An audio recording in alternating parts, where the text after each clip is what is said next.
2013 সালের পর নিউজিল্যান্ডের বিপক্ষে সিরিজ জেতেনি বাংলাদেশ।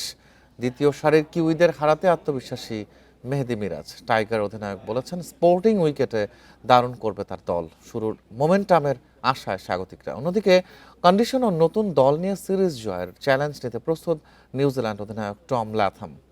মিরপুরের শেরেবাংলা স্টেডিয়ামে প্রথম ওডিআই শুরু কাল সকাল 11টায়। মাঠে 2010 ও 2013 সালে নিউজিল্যান্ডকে ওয়ানডে সিরিজে হারিয়েছে বাংলাদেশ। এরপর টানা 5 সিরিজে হার। এবার কি দীর্ঘ অপেক্ষার অবসান ঘটবে? এই ট্রফি উঠবে মিরাজের হাতেই। ওয়ানডে বিশ্বকাপ পর্যন্ত দায়িত্ব পেয়েছেন মিরাজ, পরিকল্পনা শুরু করেছেন। নিউজিল্যান্ড সিরিজ দিয়েই যেন বিশ্বকাপের প্রস্তুতি শুরু। নড়বড় অবস্থায় যদি বিশ্বকাপে যাই তাহলে আমাদের পজিশনটা কিভাবে থাকবে। আমরা এই সিরিজগুলোতে যদি কনফিডেন্ট গেইন করতে পারি তাহলে আমাদের বিশ্বকাপে একটা ভালো প্রিপারেশন হবে। বিগত দিনে এর আগে অনেকবার এরকম হয়েছে। সো আমার কাছে মনে হয় 23-এর বিশ্বকাপের আগে কিন্তু আমাদের সিরিজগুলো আমরা অনেক ম্যাচ জিতেছিলাম, কনফিডেন্ট ছিলাম, বাট ওয়ার্ল্ড কাপে যে আমরা ভালো করতে পারিনি।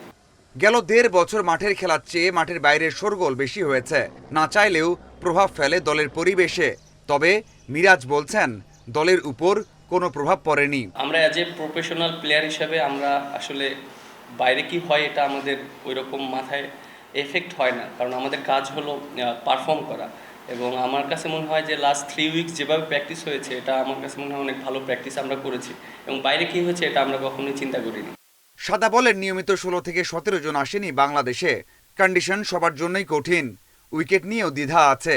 তারপরেও দারুণ কিছু করতে চান লেইথাম।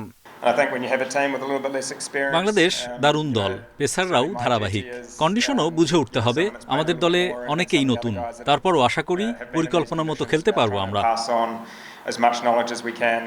সবশেষ ওয়ানডে ম্যাচের একাদশে পরিবর্তন আসবে না। সুযোগের জন্য অপেক্ষায় থাকতে হবে সৌম্য, তানভীর, শরীফুল ও অঙ্কনকে। Mazharul Islam, independent news.